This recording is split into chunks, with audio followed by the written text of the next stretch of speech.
सभी को नमस्कार। मोहता कॉलेज की ऑनलाइन पाठशाला में आपका हार्दिक स्वागत है। तो आज हम पढ़ने वाले हैं एमए ज्योग्राफी के औद्योगिक पेपर, औद्योगिक भूगोल का 8वां पेपर है।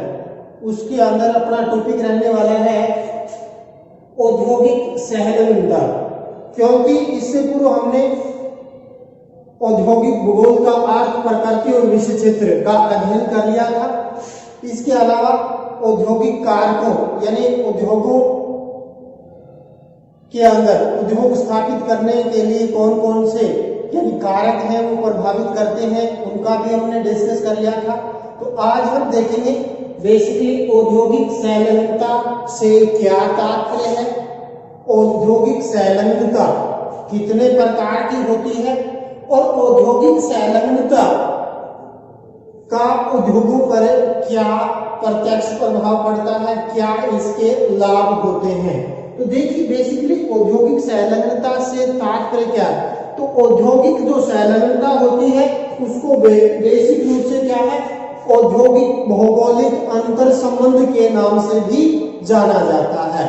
और ये जो अंतर संबंध होते हैं, इन अंतर संबंधों के कारण औद्योगिक क्षेत्रों में क्या बढ़ती है, सक्रियता बढ़ जाती है।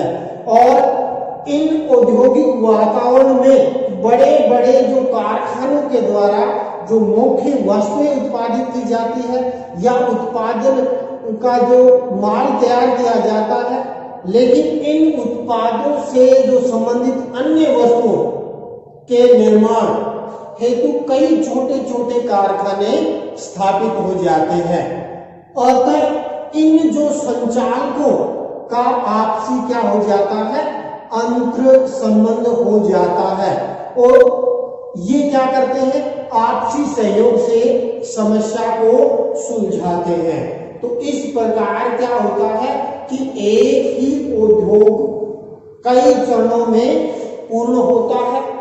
ऐसे जो संबंध उद्योगों का एक दूसरे के निकट होने से उन्हें क्या सेवाएं भी प्राप्त होती है, खर्च के अंदर भी कमी आएगी और औद्योगिक क्षेत्रों में मशीनों को यानी लाने ले जाने या उसमें मरम्मत से संबंधित कई प्रकार की जो कार्यशालाएं हैं वो बेसिकली इसके अंदर स्थापित हो जाती है। और ऐसे वातावरण में इनके मध्य क्या है, घनिष्ठ संबंध बन जाता है। और इन औद्योगिक विकास की तीव्रता से औद्योगिक समागम का विकास हो जाता है। और ऐसे जो औद्योगिक विकास के अंदर यानी जो समागम होगा और विशेष में एक क्षेत्र विशेष में कारखानों की श्रृंखला वहां स्थापित हो जाती है। तो ऐसे जो यानी मुख्य रूप से जो उद्योगों के अंदर श्रृंखला होगी उसको बेसिकली औद्योगिक संलग्नता के रूप में जाना जाता है। और इन संलग्नता से एक उद्योग दूसरे उद्योग से प्रभावित भी होता है, उससे लाभ भी प्राप्त करता है। तो इस प्रकार किसी भी औद्योगिक विकास में इन औद्योगिक संलग्नताओं का महत्वपूर्ण भूमिका होती है। और ये औद्योगिक संलग्नता से ही क्या होगा कि उस औद्योगिक क्षेत्र के अंदर यानी उत्पादन लाभ में यानी लागत में कमी आएगी। और दूसरा यदि हम श्रम का विभाजन होगा, यानी ये जो कारखानों की जो श्रृंखला बनती है उन कारखानों की श्रृंखला से एक तो श्रमिकों को लाभ होगा कि वहां उसको काम मिल जाएगा। दूसरा देखें तो श्रम का विभाजन का, किसी कारखाने में श्रमिक है 4 घंटे, दूसरे कारखाने में काम करता है 4 घंटे दूसरे, तो श्रमिक को भी लाभ होगा। और जहां उस उद्योग के अंदर काम करने वाले जो श्रमिक होंगे या मालिक होगा उसको भी यानी कम पैसे देने से ही काम चल जाएगा। इसके अलावा श्रम के अंदर गतिशीलता बनी रहती है और उसके अंदर औद्योगिक इकाई के अंदर विभिन्न प्रकार के जो यानी औद्योगिक कार्य है उसमें विभिन्न प्रकार के श्रमिक, प्रशिक्षित श्रमिक मिल जाएंगे और उसमें आदान प्रदान में सुगमता हो जाती है। यानी औद्योगिक जो तैयार माल है उसको बाजार तक और बाजार के अलावा जो कच्चा माल है उसको लाने ले जाने में भी आसानी होती है। इससे सेवाओं की उपलब्धता के अंदर भी वृद्धि होती है। तो इस प्रकार ये औद्योगिक संलग्नता से को ही बेसिकली क्या कहा जाता है, औद्योगिक भौगोलिक अंतर संबंध के नाम से जाना जाता है। और इन अंतर संबंधों के कारण क्या है, औद्योगिक क्षेत्रों में क्या बेसिकली सक्रियता भी बढ़ती है और वहां कारखानों के लिए एक परफेक्ट एनवायरनमेंट तैयार करने में इन औद्योगिक संलग्नता की महत्वपूर्ण भूमिका होती है। और इसके अंदर क्या होता है, यानी किसी क्षेत्र के अंदर पेट्रो उद्योग लगे, यानी क्रूड ऑयल से संबंधित यानी रिफाइनरी लगी। और आपको पता है जो क्रूड ऑयल होता है उसमें लगभग 1 लाख वस्तुएं तैयार होती है। इसमें चाहे मोम हो, बेंजीन हो, एथिलीन हो, एसिटिलीन हो या रबड़ हो, तारकोल हो, पेट्रोल, डीजल, मिट्टी का तेल, तो कई प्रकार के गौण उत्पाद उससे संबंधित हो जाते हैं। और वहां यानी एक के लिए तैयार माल, दूसरे के लिए कच्चा माल। तो इस प्रकार यानी वहां उद्योगों की एक श्रृंखला स्थापित हो जाती है, उसमें आपस में यानी अंतर संबंध स्थापित हो जाता है। और अंतर संबंध के द्वारा उसमें एक तो क्या है, यानी उस क्षेत्र के अंदर वहां सेवाएं प्राप्त हो जाएंगी, श्रम की लागत भी उस क्षेत्र के अंदर कम आएगी। और इस प्रकार उद्योगों के अंदर जो ऐसी अंतर संबंधता बनती है बेसिकली उसको यानी औद्योगिक संलग्नता भी कहते हैं। क्योंकि ये उद्योग किसी पर्टिकुलर भौगोलिक क्षेत्र में लगेंगे, इसलिए इसको औद्योगिक भौगोलिक अंतर संबंध के नाम से भी जाना जाता है। ये जो अंतर संबंध होते हैं वहां पर्टिकुलर जो उद्योग लगते हैं उसको ये प्रभावित करते हैं। और इसके अंदर यानी कई प्रकार के संबंध बनते हैं, संलग्नताएं बनती है। उन संलग्नताओं को हम मुख्य रूप से 5 भागों के अंदर यानी 5 प्रकारों में उसको वर्गीकृत है वो किया जाता है। तो औद्योगिक संलग्नता का हमने अर्थ देख लिया। अर्थ के बाद ये जो औद्योगिक संलग्नता है या औद्योगिक भौगोलिक अंतर संबंध है, इन अंतर संबंधों को 5 प्रकारों में विभाजित कर सकते हैं। तो फर्स्ट हम देखते हैं लंबवत संलग्नता। लंबवत संलग्नता या जिसको वर्टिकल लिंकेज के नाम से जाना जाता है। और इसके अंदर क्या होता है कि एक उद्योग की विभिन्न अवस्थाओं में यानी एक उद्योग की विभिन्न अवस्थाओं में भिन्न भिन्न उत्पादन क्या होता है जिसमें किसी प्रकार का जैसे उद्योग है, उस उद्योग के अंदर धातु का परिष्करण भी किया जाता है, उसमें धातु को पिघलाया भी जाता है, उसको ढाला भी जाता है और इसके अंदर वस्तुओं का निर्माण आदि क्रियाएं की जाती है। तो ये सभी क्रियाएं अलग अलग कारखानों में होती है, लेकिन इसका संबंध किससे है, धातु निर्माण उद्योग से है, धातु निर्माण की प्रक्रिया से है। तो ऐसे जो यानी लंबवत ऐसे जो संबंध बनेंगे वो संबंध बेसिकली क्या है, यानी लंबवत संबंध कहलाएंगे। लंबवत अंतर संबंध के नाम से जाना जाता है।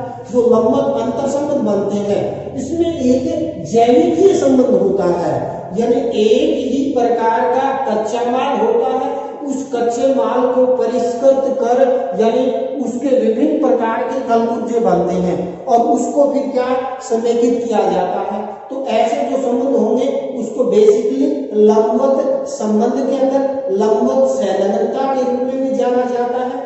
इसको बेसिकली जैविकीय संबंध भी कहते हैं। क्यों? क्योंकि कारखानों की जो उत्पादन क्षमता बढ़ाना, समान उत्पादन का अतिरिक्त कारखाना स्थापित आदि से बने जो संबंध है, क्योंकि वो लंबवत होंगे और एक ही प्रकार के उद्योग की नवीन इकाइयां आगे पीछे की क्रियाएं भी उसमें क्या है मिला दी जाए। तो इस प्रकार मुख्य रूप से क्या है का जो संबंध है वो, जैसे मैं उदाहरण दूं, यानी किसी पेट्रोल परिशोधनशाला है, उसमें क्या है क्रूड ऑयल कच्चा तेल लाया जाता है, कच्चे तेल का संग्रहण भी किया जाता है, उसको परिशोधित भी किया जाता है। परिशोधित तेल की आपूर्ति स्वयं ही करता है और क्योंकि एक कारखाना है, विभिन्न प्रकार के उत्पादों को मुख्य रूप से क्या है यानी कन्वर्ट करता है, और उसमें यानी इस प्रकार का जो संबंध होगा बेसिकली उसको लंबवत अंतर संबंध भी कहते हैं। क्योंकि एक ही प्रकार के उत्पाद हैं इसलिए इसको जैविकीय अंतर संबंध के नाम से भी जाना जाता है। तो इस प्रकार के जो संबंध होंगे वो कौन से संबंध कहलाएंगे? लंबवत सहलंबता।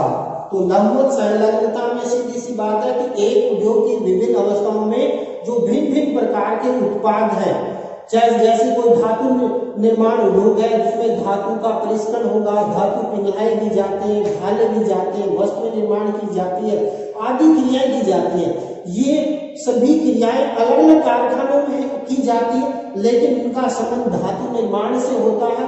तो ऐसे जो अंतर संबंध बनते हैं यानी एक उद्योग से दूसरे उद्योग के मध्य, तो ऐसे संबंध एक का कच्चा माल है दूसरे का तैयार माल है लेकिन एक ही यानी धातु निर्माण उद्योग से संबंधित है, तो ऐसे जो संबंध बनेंगे वो मुख्य रूप से क्या है यानी लंबवत अंतर सहलंबता कहलाती है। जैसे इसका उदाहरण एक अन्य उदाहरण दे सकते हैं, जैसे कोई सूती वस्त्र है, सूती वस्त्र के अंदर जैसे सूत की कताई होगी, उसके अंदर यानी पिनाई होगी, उसके अंदर विभिन्न प्रकार के धागा से विभिन्न प्रकार के वस्त्र निर्माण, तो यानी एक ही उद्योग से संबंधित इस प्रकार के जो अंतर संबंध बनेंगे वो यानी कौन सी लंबवत सहलंबता। क्योंकि एक ही प्रकार की जैविक क्रियाएं होगी तो इसके अंदर जैविक ही अंतर संबंध के रूप में भी जानते हैं। इसी प्रकार एक अन्य उदाहरण हम देख सकते हैं यानी तेल परिशोधन। कौन सा? तेल परिशोधन। जो तेल परिशोधनशालाएं होती है उसके अंदर क्या आता है? क्रूड ऑयल, और क्रूड ऑयल से फिर क्या है अन्य प्रकार के उत्पाद प्राप्त होते हैं, चाहे उसके अंदर क्रूड तेल का संग्रहण हो, परिशोधन हो, तेल की जो यानी तेल का परिशोधन, पेट्रोल बना दिया, सुपर पेट्रोल, डीजल, मिट्टी का तेल, मोम, बेंजीन, एथिलीन, एसीटिलीन।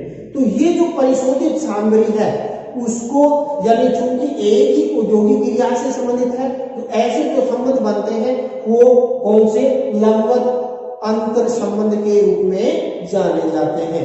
दूसरा अंतर संबंध की बात करते हैं क्षैतिज या पार्श्ववर्ती सहलंबता। क्षैतिज या पार्श्ववर्ती या इसको बेसिकली अनुप्रस्थ सहलंबता के रूप में भी जाना जाता है। इसके अंदर क्या होगा? किसी बड़े औद्योगिक वातावरण के अंदर क्या है कुछ बड़े कारखाने होते हैं, यानी किसी भी औद्योगिक वातावरण में कुछ बड़े कारखाने होते हैं जो अपने उत्पादन के लिए वह छोटे छोटे कारखानों से वस्तुएं क्या करते हैं परचेज करते हैं, खरीद कर काम में लेते हैं और उत्पादन तैयार करते हैं। जैसे मैं बताता हूं रेल का इंजन है उसमें विभिन्न प्रकार के जो कलपुर्जे होते हैं भिन्न भिन्न कारखानों से बनते हैं और उनसे एक इंजन बनाते हैं। तो ऐसा जो संबंध होगा बेसिकली क्षैतिज अंतर संबंध के रूप में जाना जाता है। और ऐसा जो अंतर संबंध होता है कभी कभी बड़े यानी कारखानों से भी प्राप्त कुछ अतिरिक्त वस्तुएं छोटे कारखाने की स्थापना की जाती है। तो ऐसा जो प्रवृत्ति होती है उसको वियोग यानी वियोजक संयोजन भी कहते हैं। जैसे मैं बात करूं क्षैतिज अंतर संबंध के अंदर सूती वस्त्र है या जो सीमेंट उद्योग है या जो कांच उद्योग है यानी अलग अलग प्रकार के उद्योग होंगे उसके अंदर उससे संबंधित विभिन्न प्रकार की यानी वस्तुएं बनती है। तो अलग अलग उद्योगों से आएगी और उसमें अलग अलग प्रकार की यानी वस्तुएं बनती है। ऐसा जो संबंध बनेगा वो क्षैतिज होगा, उसको पार्श्ववर्ती भी कहते हैं, उसको यानी हम अनुप्रस्थ सहलंबता के रूप में जान सकते हैं। इसका हम एक उदाहरण दे सकते हैं जैसे सूती वस्त्र उद्योग है। तो सूती वस्त्र उद्योग के अंदर यानी सूत बनाई, कढ़ाई, बुनाई, रंगाई, छपाई, इसके अलावा विभिन्न प्रकार के सूती वस्त्र बनाने से संबंधित यानी प्रक्रिया अलग अलग कारखानों में होती है। और वही मुख्य रूप से संबंध क्या रखते हैं, एक उद्योग से, सूती वस्त्र से। तो इस प्रकार उनमें आपस में अंतर संबंध मुख्य रूप से बन जाता है। या इसके अंदर पर्टिकुलर हम सीमेंट उद्योग में दे सकते हैं भी। सीमेंट उद्योग के अंदर यानी विभिन्न प्रकार के जैसे मशीन निर्माण है, सीमेंट मशीन, तो मशीन के लिए कई प्रकार के कलपुर्जे अलग अलग कारखानों से आएंगे। या हम उससे बनने वाली सीमेंट से भी ले सकते हैं भी। सीमेंट के अंदर चूना की मात्रा भी चाहिए, तो उसके अंदर कोयले की मात्रा भी इसके अंदर यानी चाहिए। तो अलग अलग प्रकार का जो कच्चा माल है वो अलग अलग क्षेत्रों से आता है और वहां जो सीमेंट बनती है और सीमेंट एक उत्पाद हो गया।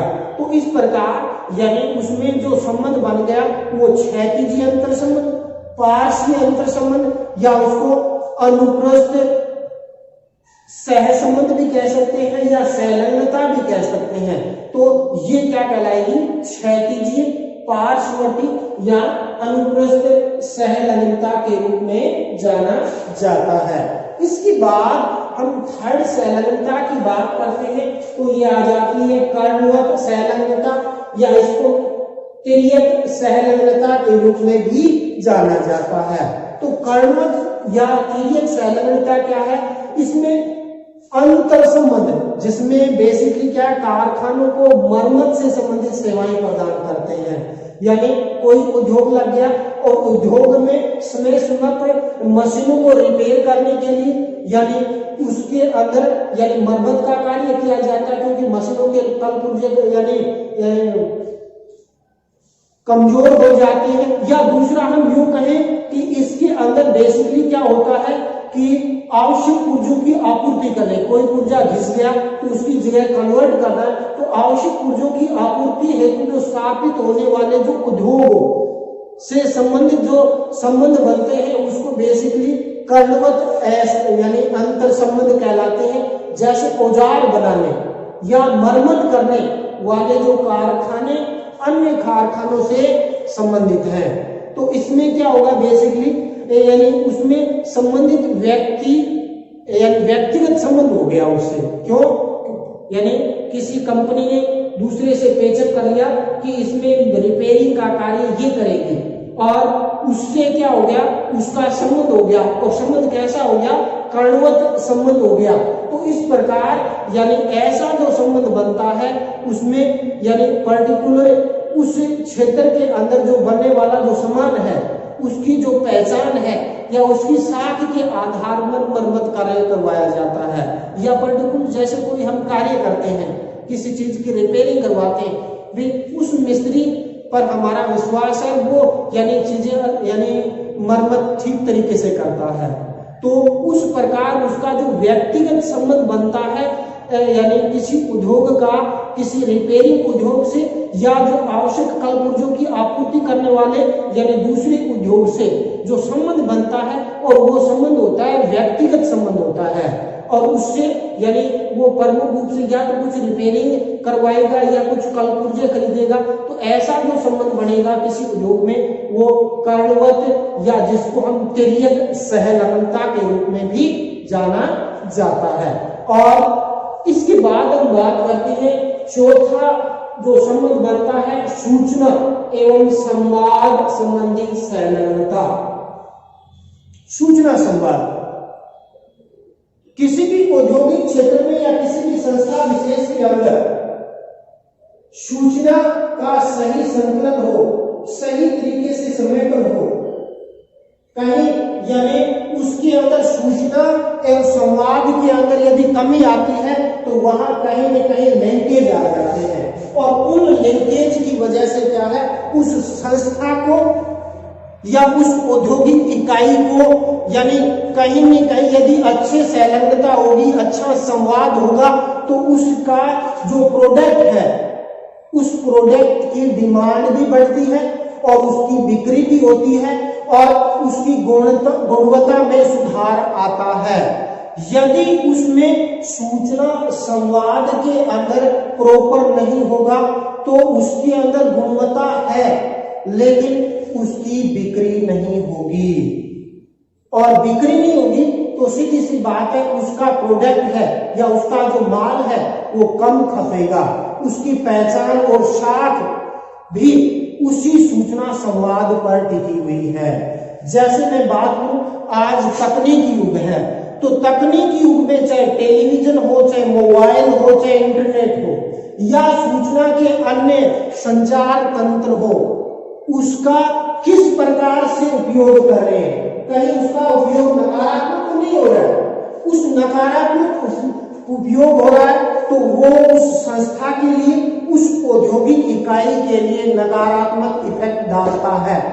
चाहे उसमें यानी सूचना कलेक्शन के अंदर नीचे स्तर का कर्मचारी हो या ऊपर बैठा हो, दोनों के अंदर यदि कहीं न कहीं अंतर संबंध में गिरावट है तो वो चीजें हैं उस औद्योगिक इकाई के अंदर क्या करेगी, सूचना संवाद की वजह से उसमें गिरावट आने की संभावना रहती है।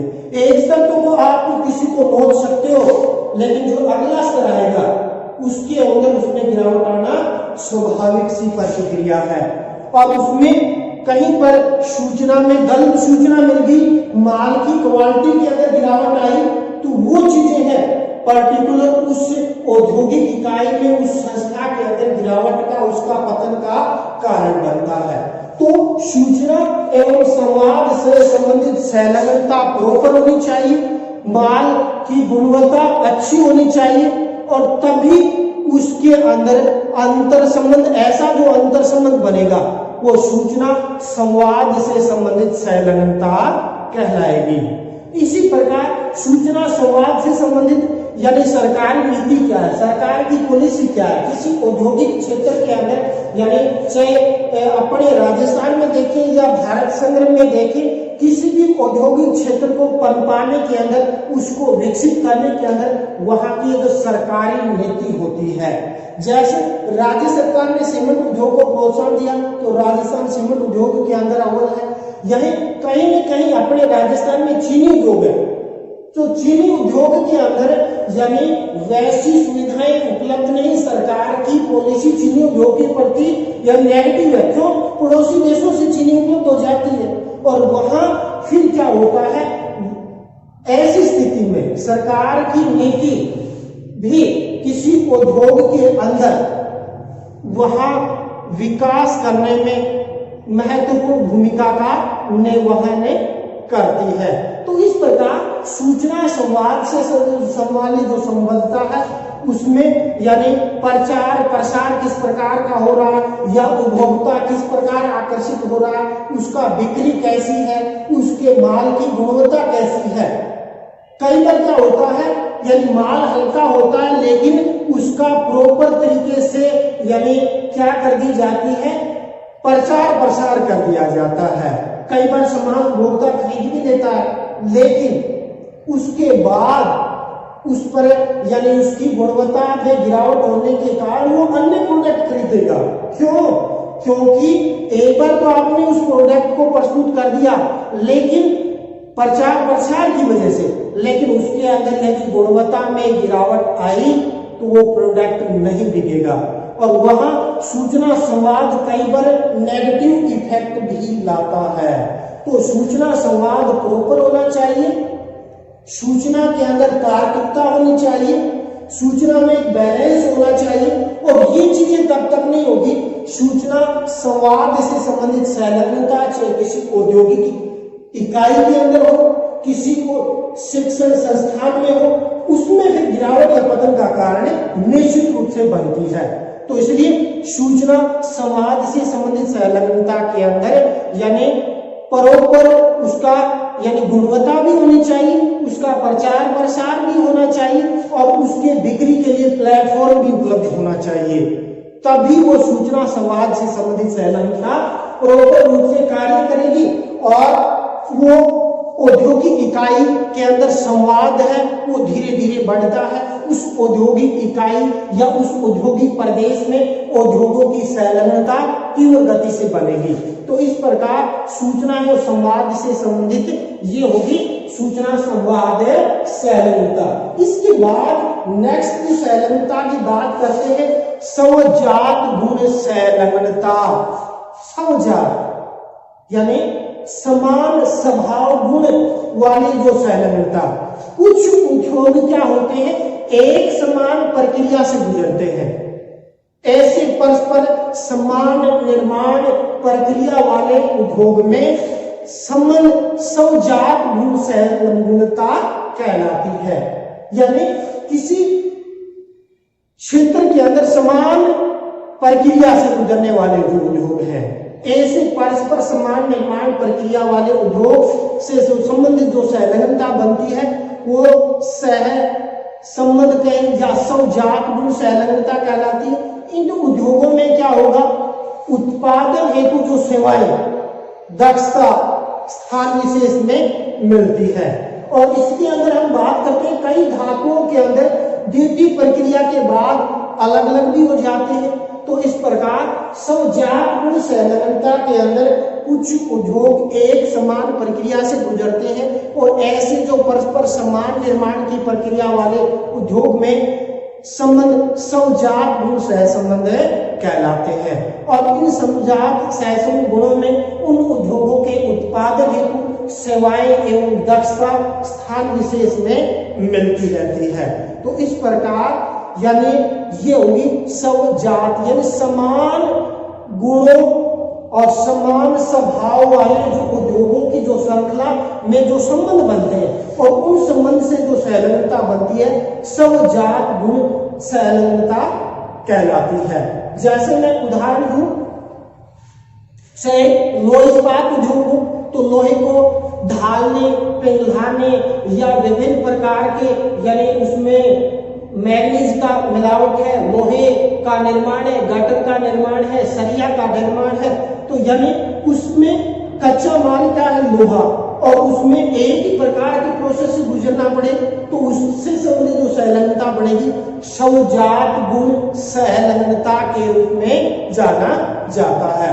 तो स्वजात गुण संलग्नता होगी। तो इस प्रकार हमने आज लंबवत संलग्नता, क्षैतिज या पार्श्वीय संलग्नता, कर्मवत या तिर्यक संलग्नता, सूचना संवाद से संबंधित संलग्नता और स्वजात गुण संलग्नता का विस्तार से अध्ययन किया। अब हम थोड़ा सा डिस्कस कर लेते हैं ये जो स्वजात गुण संलग्नता है ये इसमें क्या लाभ है, यानी इससे क्या मुख्य रूप से क्या है, दक्षता से किसी औद्योगिक क्षेत्र के अंदर क्या क्या लाभ होंगे इससे, इन संलग्नताओं से। तो सर्वप्रथम यदि हम भौगोलिक अंतर संबंध से या हमके औद्योगिक संलग्नता से क्या लाभ है, तो एक तो सीधी सी बात है उत्पादन लागत, उत्पादन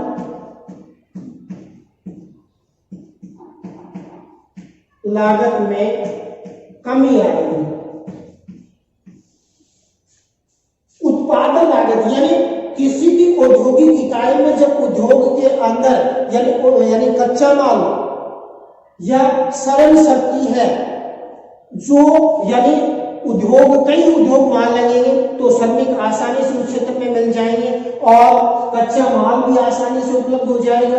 तो एक के लिए कच्चा माल है, दूसरे के लिए तैयार है, दूसरा तैयार माल, तीसरे के लिए कच्चा माल है।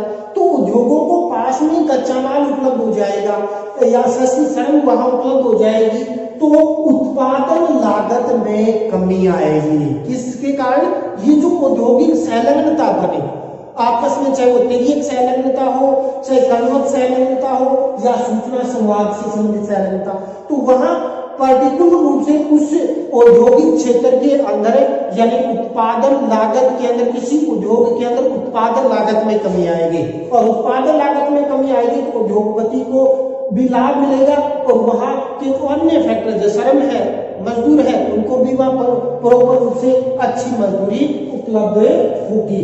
तो औद्योगिक संलग्नता का प्रथम लाभ तो क्या हो गया, उत्पादन लागत में कमी इसके अंदर आएगी। दूसरा सरल विभाजन का लाभ, दूसरा लाभ क्या होगा,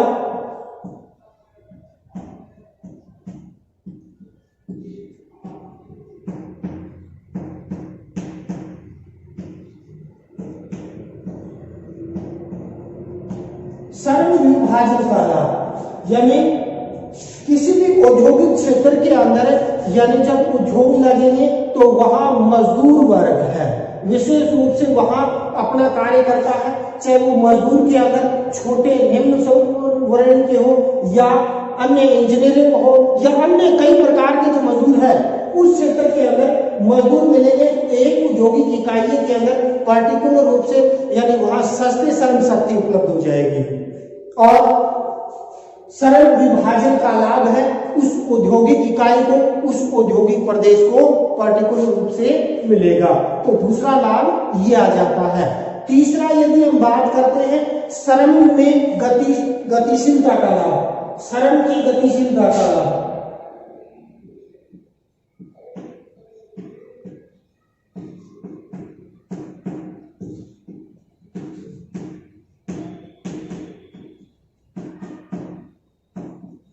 जब औद्योगिक क्षेत्र में औद्योगिक कल कारखाने विभिन्न समूह के वहां बनेंगे, कई अंतर संबंध बन जाएंगे उद्योगों में, तो वहां श्रम की गतिशीलता बनेगी, यानी विभिन्न क्षेत्रों से श्रमिक वहां आएंगे। जैसे मैं बात करता हूं दिल्ली नोएडा वाला जो क्षेत्र है या गुड़गांव वाला जो क्षेत्र, वहां यानी विभिन्न प्रकार के श्रमिक हैं वहां कार्य करने के लिए जाते हैं।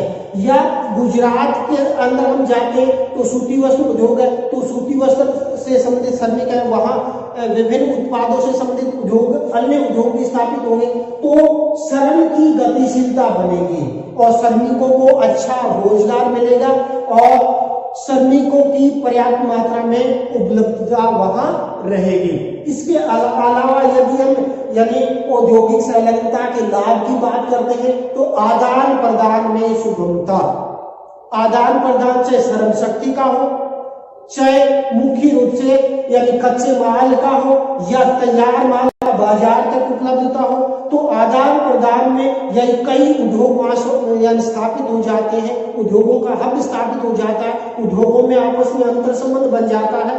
तो उद्योगों के अंदर विभिन्न प्रकार के उत्पाद के आदान प्रदान में सुगमता इसके अंदर होती है। इसके अलावा यदि हम देखें सेवाओं की उपलब्धता, यानी विभिन्न प्रकार के उद्योग वहां लग जाएंगे तो कई प्रकार की सेवाएं, चाहे बैंकिंग क्षेत्र हो, बीमा क्षेत्र हो या विभिन्न प्रकार के अन्य औद्योगिक इकाइयां हो या विभिन्न प्रकार की सेवाएं का उपलब्धता वहां बढ़ती जाती है। और जैसे जैसे बढ़ेगी, क्योंकि वहां श्रम शक्ति भी ज्यादा होती है, वहां विभिन्न प्रकार के यानी आवासीय क्षेत्र भी विकसित हो जाते हैं और उसके कारण कई अन्य जो मुख्य रूप से यानी सेवाएं वहां स्थापित हो जाती है, चाहे बैंकिंग हो, बीमा हो या अन्य सामान्य उत्पाद से संबंधित यानी मॉल्स हो, दुकानें हो, तो वो आपस में यहाँ सेवाओं की उपलब्धता भी इन औद्योगिक संलग्नता की वजह से बढ़ जाती है।